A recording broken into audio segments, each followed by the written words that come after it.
Hey everybody, I have a video here for you today. Now I made a few book reviews in the past, and I get asked once in a while, have you read any good books lately? So I thought I would make this video today, and I wanted to make it before Monday for a specific reason. And I'll tell you that in just a second here. But in the fall, I was looking for a book to read, and I was kind of burnt on historical books. I wanted to read a book that was biographical and kind of took me to a different time and place, and I found one. About a year ago, a neighbor had passed away, and his daughter was throwing away a bunch of his things, and she happened to have a big box of books, and she happened to ask me when I was throwing out some trash if I happened to like books, and I said sure, so I took a whole box of books, and there was some really good ones in there. There were some books on history and things I like, and there was one book that I totally forgot about, so I grabbed it late last summer or early in the fall, and I picked it up, and it turned out to be my favorite book of 2016 by a total surprise. And the name of this book is Fireball, Carole Lombard and the Mystery of Flight 3. And I knew just bits and pieces of Carole Lombard's life story. I knew that she was an actress in early Hollywood, and I knew that she was married to Clark Gable, and I knew that she died in a plane crash, but really that was all I knew about her. So I picked up this book, and the first thing I wanted to know was where her plane went down. And it turned out to be Paladincom Mountain, which just so happens to be about 18 miles southwest of here at the southern edge of Red Rock Canyon. So I was totally intrigued, and I picked this book up, and I ended up reading it in about 3 days, and I've read it again in the previous months here.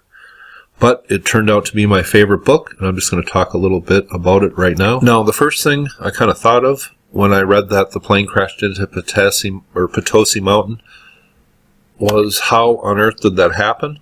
And I just want to fly you into Potosi Mountain. And here it is. It's about 30 miles south and west of Vegas. Here is Vegas out here. And pilots flying in January of 1942 would have followed this southwest corridor out of town. And at night, they would have looked to the cars on the Highway 15 heading to Los Angeles, or whatever it was called back in those days, as kind of a guide.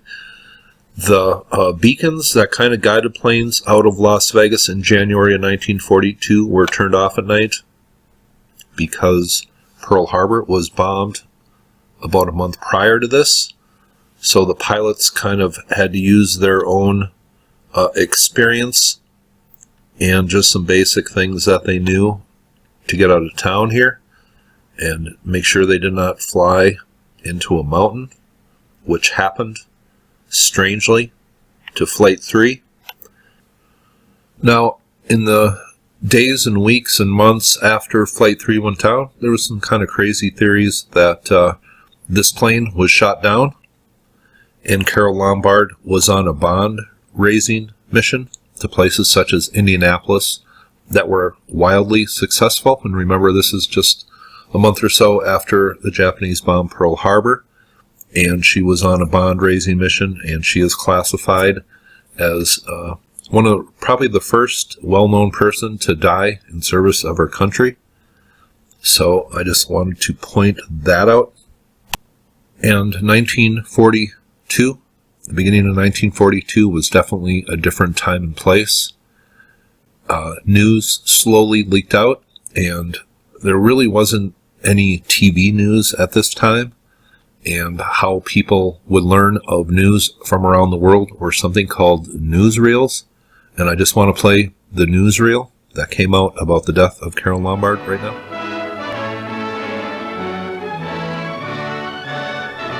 The beautiful actress Carole Lombard, who met death in an air crash while touring the country selling war bonds, is honored by her countrymen.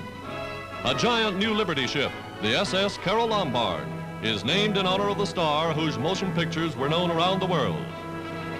Lieutenant Commander Robert Montgomery and Miss Lombard's husband, Captain Clark Gable, are here as Irene Dunn smashes the traditional bottle against the ship's bow.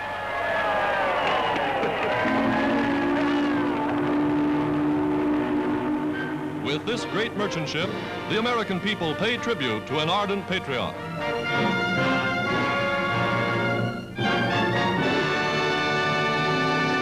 really appreciated this book because it took me to a different time and place, and I got to know Carole Lombard and the people of Hollywood at this time. And this took place about 3 weeks after my mom was born, and my grandfather never saw my mom till she was about 1.5 years old, because he got deployed immediately after the Japanese bombed Pearl Harbor. So this is a time I was very interested in, and Carole Lombard turned out to be a very unique character to read about. She was sassy and very outspoken and funny, and all the qualities I guess any guy could like in a woman. And she was flawed. She had a car accident that nearly ended her aspirations at an early age and made a comeback from that. And she also befriended some of the most famous people in Hollywood. Not only was she Queen of Hollywood, married to the King of Hollywood, Clark Gable, but at the time of her death, but she knew some of the most famous people in Hollywood. And I just want to read a little bit here from page 140.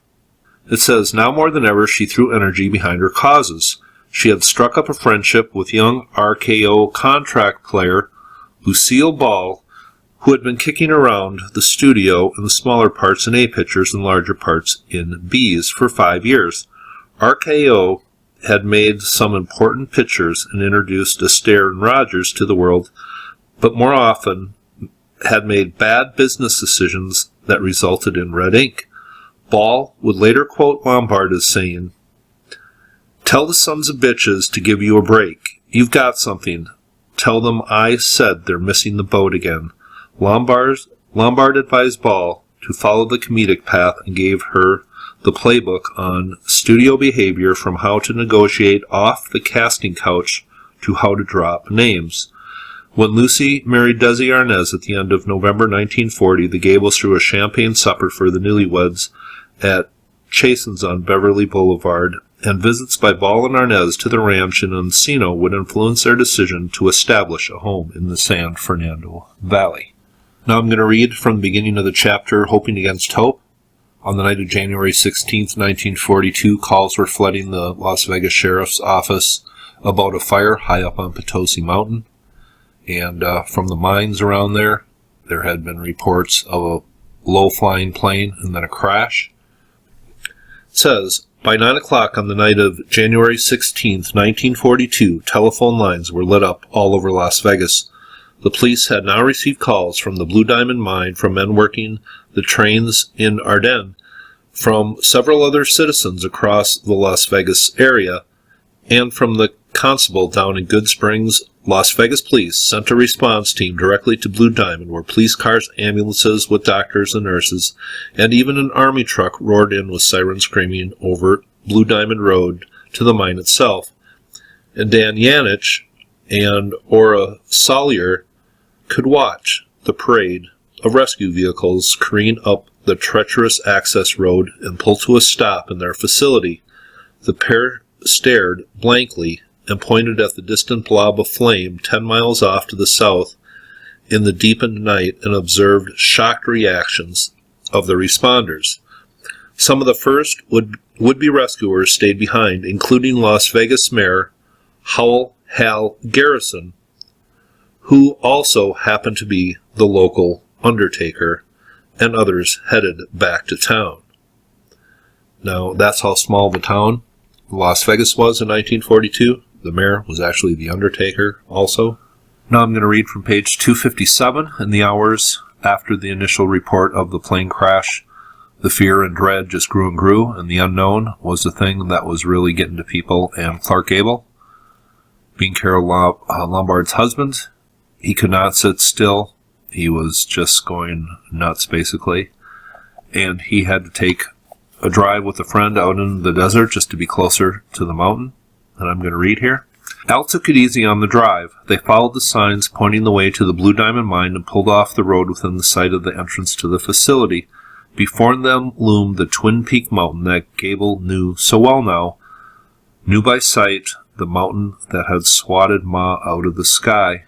It stretched up so high that it looked so close enough for him to reach out and touch, but was really 10 miles off past the desert flatlands and beyond the foothills, this snow-covered giant mocking Gable as he stood by the side of the road with cars whooshing by.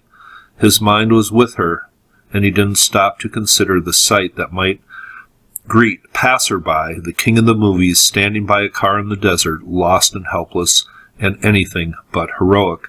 He was just a man now, chopped into little pieces by grief, standing there humbled by that goddamn mountain as if its mighty grip had crushed his knuckles and driven him to his knees. So that is just a little bit of a glimpse into Fireball, Carole Lombard and the Mystery of Flight 3. It surprisingly, for me, turned out to be my favorite book of 2016. I know some of you still read books, and I want to thank author Robert Mattson. I corresponded with him briefly, and he told me the best way to get up to the top of Mount Potosi here. He journeyed up here and made a video, and I'll leave a link for that below. But there are still remnants of the plane up here, 75 years later. This is a very desolate place, even though it's right next to a city of over 1 million people. Nobody goes up here. To get up here from the bottom is almost impossible. It's brutal. There is a way to get up here that's a little more safe, and I want to go up here in the spring, and I'm going to lay a flower at the site where Carole Lombard passed away 75 years ago on Monday, just because I can and I want to. And it's just not a place you go alone, or it's not a place you just go on a Sunday stroll, so I want to make sure I'm doing this in the safest way possible, but it's a place I want to visit. There's a few videos out there of people who have made treks up there, but I want to thank Robert Mattson, the author of this book. I thought it was a captivating book. It definitely transported me to a different time and place. I got to know some people I'd only heard about, and I will take you out with just a little look at some pictures of Carole Lombard's life. And once again, very well written book. It was so well written that a guy can even develop a little thing for a beautiful woman who passed away 75 years ago on Monday. Hope you thought this was interesting. Y'all have a nice day.